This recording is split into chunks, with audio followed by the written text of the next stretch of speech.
Halo Tribuners, bulan Ramadan adalah momen penuh berkah, namun perubahan pola tidur akibat sahur seringkali mempengaruhi ritme sirkadian kita. Hal ini bisa menyebabkan kelelahan dan meningkatkan risiko microsleep saat berkendara, terutama di jam-jam sibuk. Nah, bagaimana caranya agar kita tetap fokus dan aman di jalan selama berpuasa? Mari kita simak tips dari ahlinya. Menurut Marcel RDC Kurniawan, Training Director dari Real Driving Center, manajemen waktu tidur yang baik adalah kunci utama. Ketika waktu tidur berkurang karena sahur, tubuh mengalami perubahan pada siklus alami tidur. Jadi penting untuk mengatur pola istirahat yang cukup seperti tidur lebih awal dan memanfaatkan waktu istirahat siang untuk power nap, jelas Marcel. Selain itu, Marcel menekankan pentingnya menghindari konsumsi kafein berlebihan pada malam hari. Kafein bisa mengganggu kualitas tidur yang justru membuat kita lebih lelah keesokan harinya. Marcel juga memberikan saran penting bagi pengemudi. Jika mulai merasa lelah atau kehilangan konsentrasi di tengah perjalanan, segera berhenti dan beristirahat sejenak. Jangan memaksakan keadaan. Kalau memang mengantuk, wajib berhenti untuk istirahat. Tegasnya, microsleep atau tidur sekejap tanpa disadari bisa terjadi dalam hitungan detik dan berpotensi menyebabkan kecelakaan. Dengan mengenali tanda-tanda kelelahan seperti sulit fokus atau mata terasa berat, kita bisa mengambil tindakan pencegahan. Dengan manajemen tidur yang baik dan kesadaran terhadap tanda-tanda microsleep, resiko kecelakaan akibat kelelahan bisa diminimalisir selama menjalankan ibadah puasa. Mari jaga keselamatan diri dan orang lain di jalan. Selamat menjalankan ibadah Ramadan dan tetap waspada saat berkendara. Terima kasih dan sampai jumpa.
Kejaksaan Agung membongkar kasus dugaan tindak pidana korupsi tata kelola minyak mentah dan produk kilang di PT Pertamina Subholding dan kontraktor kontrak kerja sama periode 2018-2023. Tribuners, berikut fakta-fakta korupsi BBM Pertamina rugikan negara 197,2 triliun rupiah.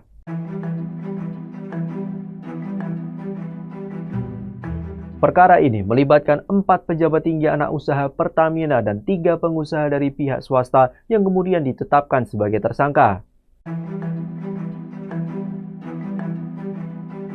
7 tersangka dalam kasus rasuah ini berasal dari jajaran direksi anak usaha Pertamina dan pihak swasta.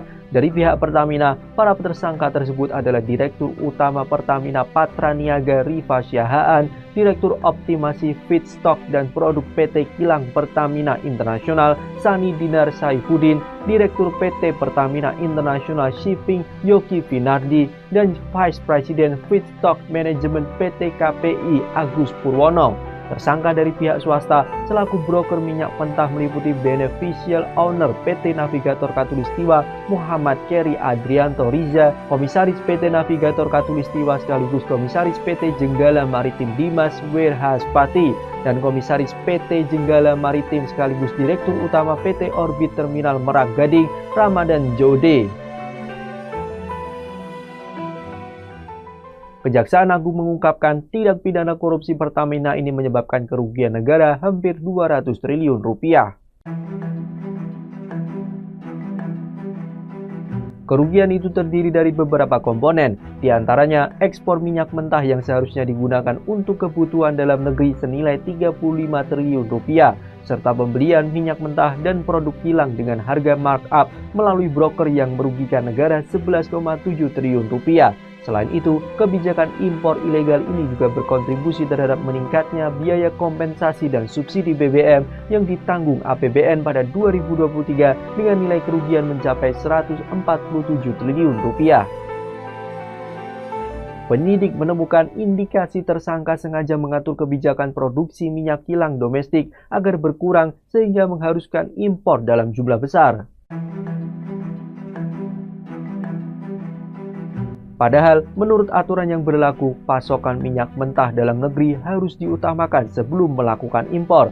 Dalam praktiknya, minyak mentah dalam negeri yang masih memenuhi standar kualitas justru ditolak dengan alasan spesifikasi tidak sesuai. Sementara itu, minyak mentah dari luar negeri diimpor dengan harga yang lebih tinggi melalui perantara atau broker yang telah disepakati sebelumnya. Kasus ini terjadi pada periode 2018 hingga 2023 ketika ada ketentuan pemenuhan minyak mentah dalam negeri wajib menggunakan pasokan minyak bumi dari dalam negeri. PT Pertamina pun wajib mencari pasokan minyak bumi yang berasal dari kontraktor dalam negeri sebelum merencanakan impor minyak bumi. Akan tetapi, tersangka RS, SDS, dan AP melakukan pengkondisian dalam rapat optimalisasi hilir yang dijadikan dasar untuk menurunkan produksi kilang sehingga produksi minyak bumi dalam negeri tidak terserap seluruhnya. Pengkondisian tersebut membuat pemenuhan minyak mentah maupun produk kilang dilakukan dengan cara impor. Untuk memenuhi kebutuhan dalam negeri, PT Kilang Pertamina Internasional mengimpor minyak mentah dan PT Pertamina Patraniaga mengimpor produk kilang. Selain itu, tersangka DW dan tersangka GRJ berkomunikasi dengan tersangka AP agar bisa memperoleh harga tinggi pada saat syarat belum terpenuhi dan mendapatkan persetujuan dari tersangka SDS untuk impor minyak mentah serta dari tersangka RS untuk produk kilang. Akibat kecurangan tersebut, komponen harga dasar yang dijadikan acuan untuk penetapan harga indeks pasar BBM untuk dijual kepada masyarakat menjadi lebih tinggi. HIP tersebut dijadikan dasar pembelian kompensasi maupun subsidi BBM setiap tahun melalui APBN.